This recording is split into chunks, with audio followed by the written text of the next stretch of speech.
राहुल, एक महत्वाकांक्षी इतिहासकार, हमेशा से पुरानी और रहस्यमयी जगहों का दीवाना था। उसकी इस दीवानगी ने उसे भारत के एक सुदूर, अनजाने गांव में ला पटका था, जहां एक सदी पुरानी विशाल हवेली वीरान पड़ी थी। गांव वालों की माने तो हवेली शापित थी, और जो भी उसमें रात गुजारने की हिम्मत करता कभी लौटकर नहीं आता था। पर राहुल के लिए यह सिर्फ अंधविश्वास था, एक अनसुलझी पहेली जिसे वह सुलझाना चाहता था। उसका मकसद था हवेली के इतिहास पर रिसर्च करना, खासकर उसके मालिक जमींदार बलवंत सिंह के बारे में, जिनकी रहस्यमयी मौत दशकों पहले हुई थी। बलवंत सिंह का नाम आज भी गांव में डर और सम्मान दोनों से लिया जाता था। राहुल ने अपनी यात्रा एक पुराने जर्जर नक्शे और कुछ धुंधले दस्तावेजों के साथ शुरू की थी, जो उसे एक पुरानी लाइब्रेरी में मिले थे। दस्तावेजों में हवेली के अंदर छिपे एक गुप्त कक्ष का जिक्र था, जिसके बारे में कहा जाता था कि उसमें बलवंत सिंह का सारा खजाना और उनके गहरे राज दफन थे। गांव में पहुंचते ही राहुल को अजीब नजरें मिलीं। लोग उससे दूर भाग रहे थे, जैसे उसकी परछाई भी अशुभ हो। एक बूढ़ी औरत, जिसकी आंखें गहरी और अनुभवी थीं, ने उसे चेतावनी दी, बेटा, उस हवेली की दहलीज मत लांघना। वहां की हवा में सदियों पुराना मातम है और दीवारें खूनी कहानियां सुनाती हैं। राहुल ने उसकी बात अनसुनी कर दी। हवेली तक पहुंचने का रास्ता जंगली झाड़ियों और उबड़-खाबड़ पत्थरों से भरा था।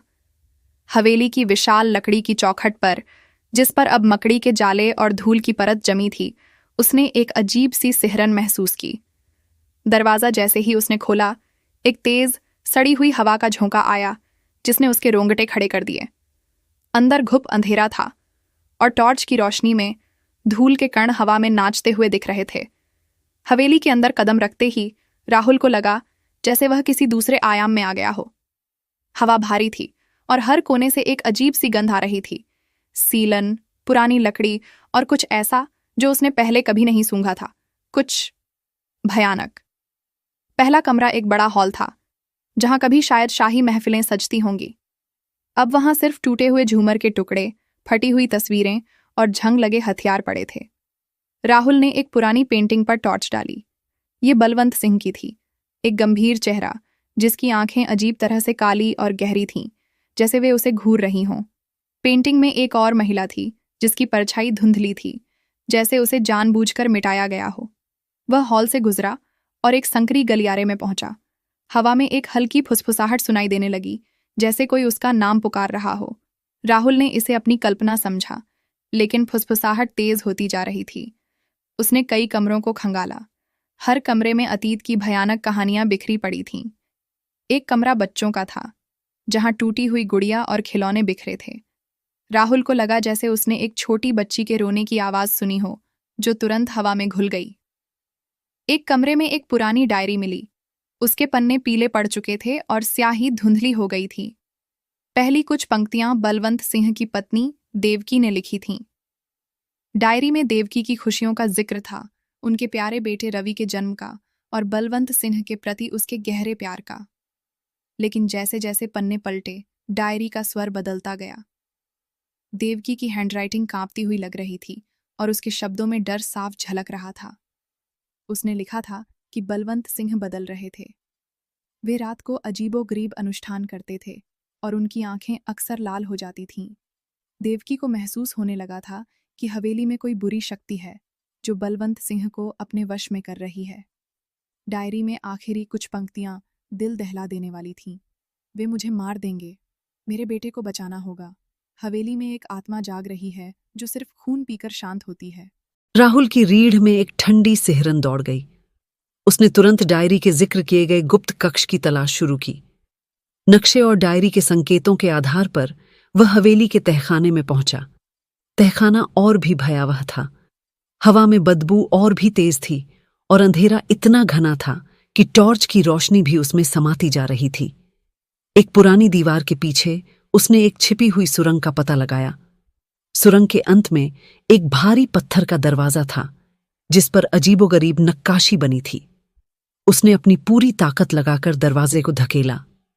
अंदर एक छोटा सा कमरा था, जहां धूल की मोटी परत के नीचे कुछ पुराने संदूक पड़े थे।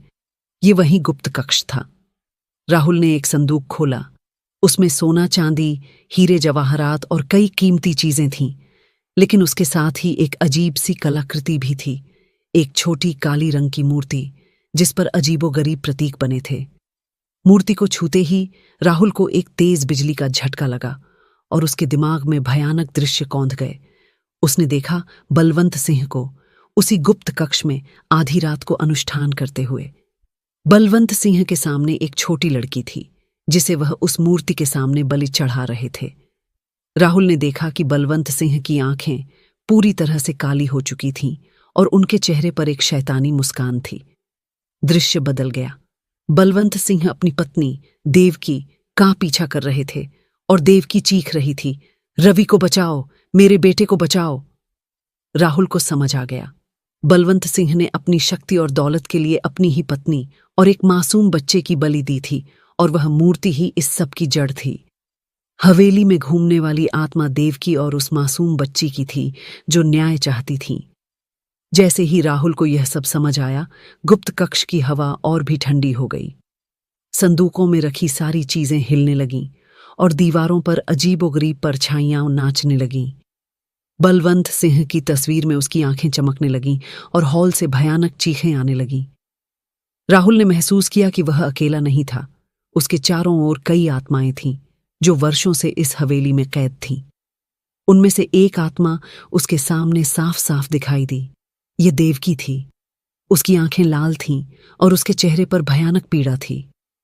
वह अपनी कांपती हुई उंगली से उस मूर्ति की ओर इशारा कर रही थी।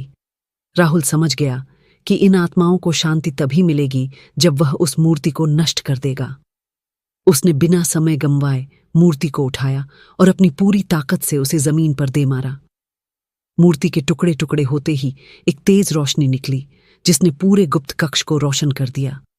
रोशनी के साथ ही हवेली में एक अजीब सी शांति छा गई।